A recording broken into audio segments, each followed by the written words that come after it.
sequencing workshop / video, Kristen's tutorial on how to sequence. So for those of you that have missed our sequencing workshops or just are curious as to how you can put a sequence together in a more generalized way, then I just wanted to break this down, especially if you're currently in teacher training, then this is a great place to start, and then you can grow from this method. I'll try to do another video later on and talk a little bit more about how I sequence today as opposed to how I sequenced when I first graduated training, which is this model. But this is a really great model. I went ahead and wrote it out and created it as a sequence. So then I just wanted to kind of talk through it. So basically what we do is what's called a sequencing arc. And so we've got the arc here, and there are 10 components of our arc. So the first component is we have our opening meditation, our pranayama, we're setting our intentions. This section is typically about 5 minutes long for a typical 60-minute class. Then we've got our second part, which is our warm-up. Again, we've got about 5 minutes there. Part 3, we have our sun salutations A and B, or A or B, just depending on what you're going to do with the rest of your class. So, but sun salutations, we want to allot about 10 minutes to take care of that piece. Then we're going to prep. So we have our prep poses, part 4, we've got our peak pose, part 5, and we have our counter poses, part 6. So this whole piece, 4, 5, and 6, are about 15 minutes. So if you need to break that into 5 minutes each, then you can do that. Then we're gonna have part 7, which is our standing poses. Again, we've got 5 minutes there. Floor sequence for 5 minutes, cool down for 5, and then my rule of thumb for Shavasana is that we always wanna be able to give a 10-minute Shavasana. Anything less just feels like we're skimping out, and our students are gonna notice. So, with this method, then what you're going to do first is actually pick your peak pose.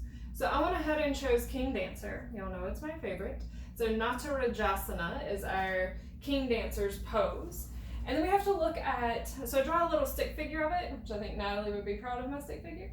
So here's my little stick figure, and when I look at that, and when I look and I think about this pose, maybe I stand up and do it, then I think about like what in the body needs to be warmed up in order for the body to have access to go there. So when we look at this pose, there's a couple of different things.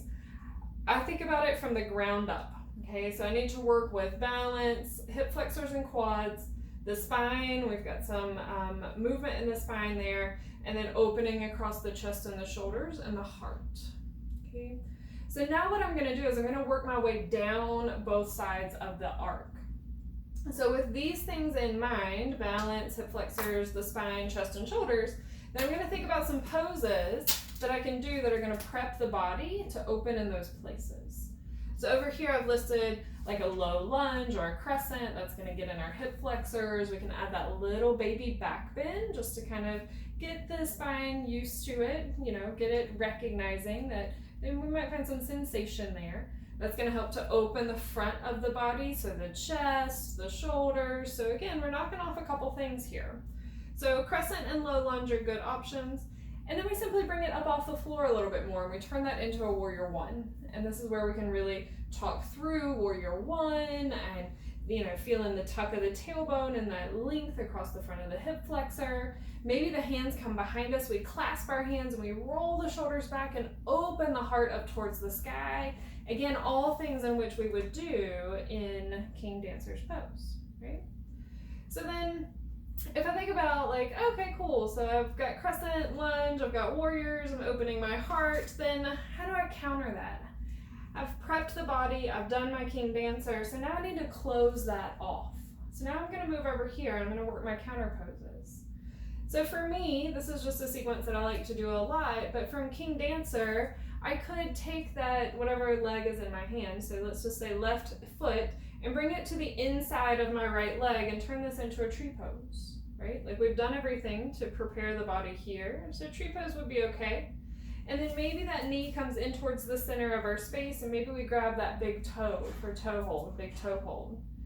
And then from there we can fold it forward. Okay, so in essence, we've got a couple standing poses just to complement our peak pose and to counter our peak pose. Okay.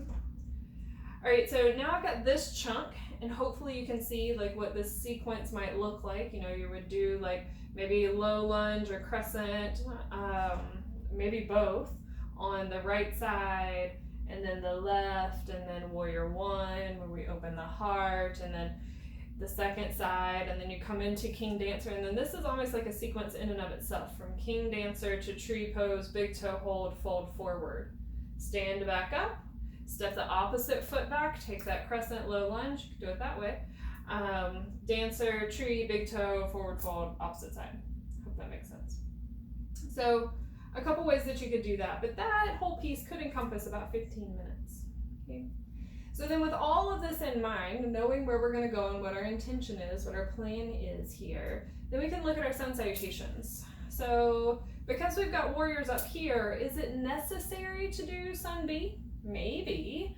I always try to do sun A.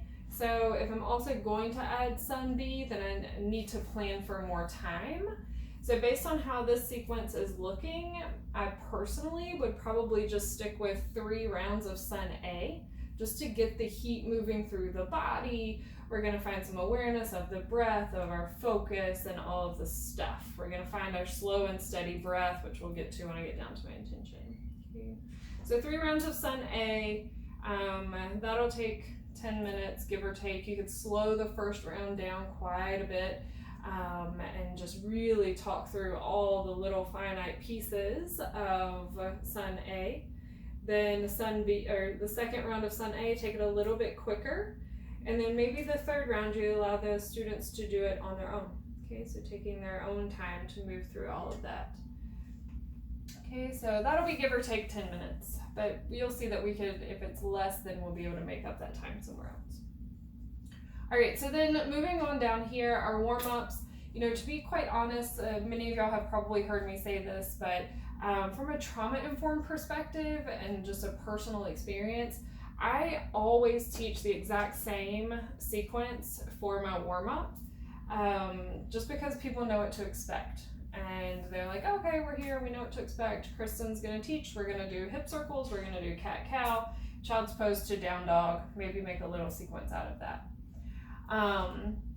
Then I just threw in here for my opening meditation to do balance, focus, and chaos, finding a slow and steady rhythm. And so then that made sense for Ujjayi to be the breath that I would teach at the beginning of class. Okay. All right, so we've got that part done. Now over here, we're moving down the arc. So we have the part 7 here, which is our standing poses. Now, I'm going to skip this one. You know why? Because we covered this in our counter pose, right? We have tree pose here, we have big toe hold here, and a forward fold. So is it really necessary to do anything else? Probably not at this point. And again, you should still have plenty of time as far as this sequence is concerned. If you're finding that, like, you look at the clock and you still have a lot of time left, then sure, pick another standing pose. Maybe you know, for this one, it could be, you could think of tree pose as being a prep for maybe like standing half moon. So then standing half moon becomes your standing fold, your standing pose, and then you would need to counter that. Okay, so it could very easily turn into almost like a double or even like a triple arc if you're not careful. So just don't get too caught up on like it has to be this way. It's just an outline and a guide of how we can work it. So I'm going to skip standing poses because I've done plenty up to this point. And now I'm going to get us down on the floor. So the floor piece, the floor sequence that I have chosen to do, because we've done King Dancer, which has hip flexors and spine, is that I'm going to choose to do Shalabhasana or locust pose and then bow, because we've prepped the body. This turned into our prep pose for this. Okay, so this technically becomes a second peak pose. Okay.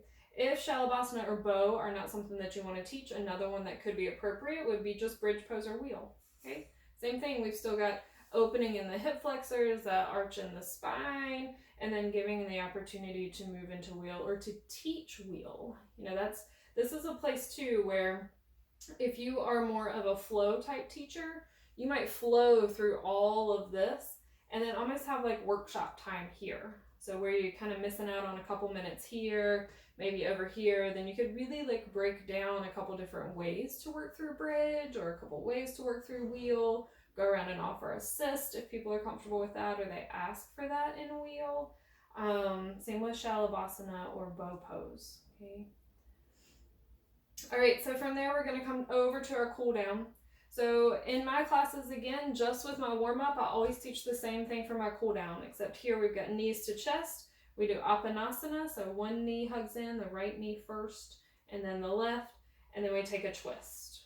Okay, so at this point, what I have done is I'm creating a container. So this we're opening the box, this we're closing the box.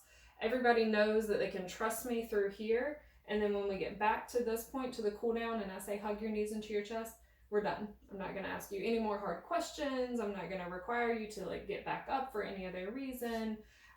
We are on our way to Shavasana. No more surprises. And so then that's where we go, Shavasana. So if you want, you can have people just lay out, let their feet naturally fall apart. Maybe the soles of the feet come together for Supta Baddha Konasana. That one can get a little painful, honestly, for 10 minutes. So I always try to kind of warn people of that and just say, you know, maybe you take Supta Baddha Konasana, recognizing that we're going to be here for a little while. So take a space that's going to be comfortable for you to be able to relax and release and to let go. Maybe even legs up the wall, but whatever you want to do, just let it be a 10-minute Shavasana. So we've got like a pretty fluid class here, and we can note that our peak was King Dancer. We had a second peak pose of bow, and we prepped bow with Shalabhasana. Shalabhasana was prepped with King Dancer, so which was prepped by Crescent Warrior 1. Cool? All right.